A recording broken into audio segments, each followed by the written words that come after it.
stop telling me what I can do, what I can say, what I can think, who my heroes are supposed to be. Just get off of me. Funny thing, the folks who shout the loudest about living their truth are usually the first to fall apart when someone reminds them that reality doesn't bend to feelings.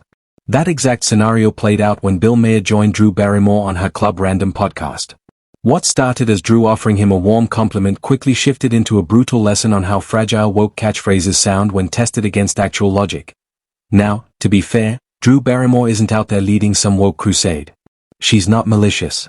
But like many Hollywood stars who've spent too long in the bubble, she's bought into the idea that your truth carries the same weight as the truth, and Maher wasn't about to let that slide. When it comes to a lot of things, you are. It's a charitable word for it, but I appreciate it. Yes, I think I am. I mean, I've watched you for decades go out there and speak your truth.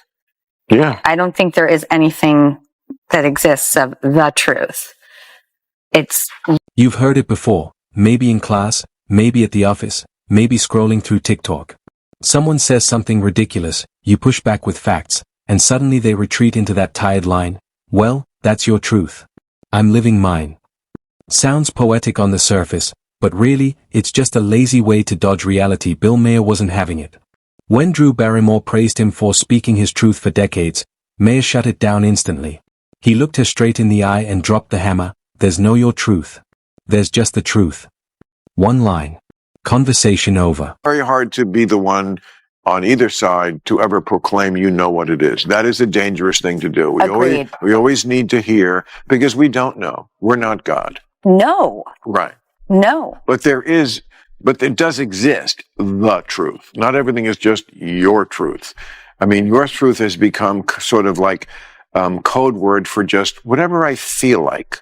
Whatever I feel like believing. Well, that's not really the same thing as your truth. You feel this way. You could see the shift on Drew's face instantly. Her smile faltered, her words tangled, and for a moment she looked like the unprepared student who tried to fake their way through class, only to get called out by the teacher.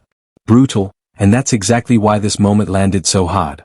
We're living in a time where emotions are constantly being elevated to the same level as facts. But reality doesn't play that game.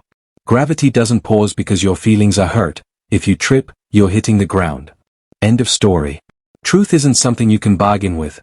Yet the woke mindset keeps pushing the idea that everything, biology, history, math, even plain old common sense, can be rewritten if it clashes with how someone feels that day. And feelings? They are fickle. One day you swear off pineapple on pizza, the next it's your favorite topping. One year you can't stop playing Harry Styles, the next you act like you never heard of him. That's the difference. Facts stay put, feelings shift like the wind. It is such a taboo subject, the truth. It is. Oh, and it gets you hated. Oh, as soon as I said it, I was like, the truth, that there is no truth. I'm like, that doesn't work. Feelings come and go, that's human nature. But the woke movement is taking those fleeting emotions and using them to justify permanent, life-altering decisions. We're talking about encouraging kids, who haven't even settled on a favorite color yet, to make irreversible choices about their bodies. All in the name of feelings. It's madness, and then comes Maher, slicing through it all with one clean line, feelings are not facts. That's it. No fluff, no sugarcoating. Just reality. Predictably, the internet went into full meltdown mode. The woke mob couldn't believe he dared to reject Drew Barrymore's warm, feel-good compliment. But that's the heart of the issue. Whenever truth collides with woke ideology, the reaction isn't debate, it's outrage. Because deep down, they know. They know their arguments can't survive outside the safety of their echo chambers. They know that when someone armed with logic pushes back, the whole narrative collapses like a house of cards in a storm. And Drew? She scrambled to recover.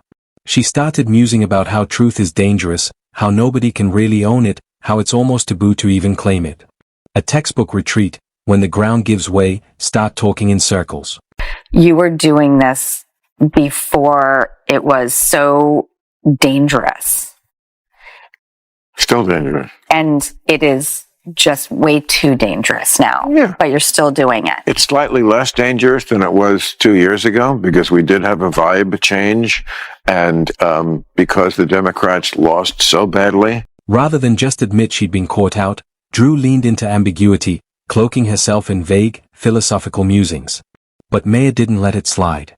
He pressed harder, calm, steady, but unrelenting, making it clear that your truth is nothing more than a polite disguise for whatever I feel like believing. The rose on left-wing censorship and, oh my God, you can't say that. Stop telling me what I can do, what I can say, what I can think, who my heroes are supposed to be. Just get. If truth becomes whatever anyone decides it is, what's left to keep society functioning? If my truth is that I don't owe taxes, does the IRS just shrug and let me skip out? If your truth is that stop signs are optional, do traffic laws vanish overnight? Of course not. Society runs on shared truths, objective facts that don't bend just because someone stomps their feet. Without that common ground, freedom doesn't exist. What you get instead is pure chaos. Going on with me when I have issues with the left. Just get from me. First of all, I don't believe you. You're not better. You're a lot of posers. Not all of you, but just get the fuck off of me. Well, that's what I like is you call people out from all different areas, and I don't even know how to address. Tell me that doesn't nail exactly how millions of Americans are feeling right now. People are exhausted. Exhausted from tiptoeing through every conversation, triple-checking every tweet, softening every joke. All because the woke hall monitors might be listening that it's like eating dinner on a rooftop patio. 99 times out of 100, you're fine. But that 1 in 100 chance of slipping off the edge? It keeps you tense the whole time. That's cancel culture in a nutshell. One misstep, one clumsy phrase, one joke taken out of context, and boom. Career gone. Reputation in ashes. Friendships torched. Not because you broke the law, not because you harmed anyone, but because you offended the self-appointed morality. Ballsy enough to do those things. What is it that scares you or that you care about? You're asking me? Yeah. Cut! I was so riveted by the framing there. I was like, wow, who are we talking to? What was the question? What am I? If you're ballsy enough to be brave enough to say your truths or speak to what you believe is the truth, yes. What scares you and what do you care about? Oh, what scares me is a little bit me. That, at any moment you can say something that really in private conversation wouldn't upset anybody. Yes. But the snitches will be able to use it to attack. And let's be honest, the hypocrisy is off the charts. Behind closed doors, the same people wagging their fingers in public are cracking the same jokes, laughing at the same things, and thinking the same unacceptable thoughts as everyone else. But the second you say it out loud, without the carefully approved woke packaging, suddenly you're a monster. I understand that it is real and it can happen. Right. So, I always say, whenever I leave the house, not even to just do the show, just leave the house, I'm having dinner at a restaurant, but one of those rooftop restaurants. Because is it really dangerous? Not very, but you could fall off the roof. Right. When you eat at a normal restaurant, there's no danger of you falling off the roof. When you eat at a rooftop restaurant, there's very little, but it is possible you could. Here's the silver lining, and Maher himself pointed it out. The stranglehold of cancel culture is slipping. It doesn't pack the same punch it once did. Thanks to independent media, alternative platforms, and yes, even Trump shaking up the landscape, people aren't nearly as afraid to speak their minds anymore. The woke mob still swings, but the counterpunch is louder now. The tide is turning. Free speech is forcing its way back into the spotlight, and Maher remains one of the few mainstream figures hammering home why that matters. Say what you want about him, he's far from perfect. He'll roast Republicans with the same energy he uses on Democrats. But that's the point. He's consistent, and that kind of intellectual honesty is rare. Compare that to the predictable script of corporate media. Bash the right on loop, hand the left a whole pass. People see through it. They're sick of the double standard.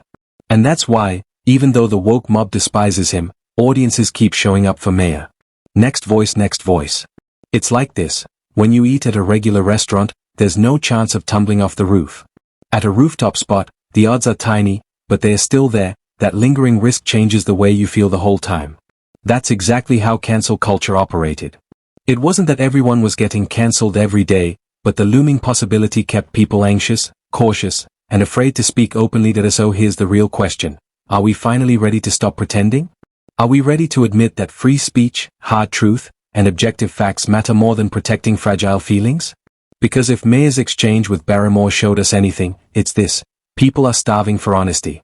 They're desperate for someone willing to say out loud what everyone else is quietly thinking, even if it stings. Now I want to hear from you. Do you agree with Maher that truth is absolute, one reality we all share, or do you believe your truth still?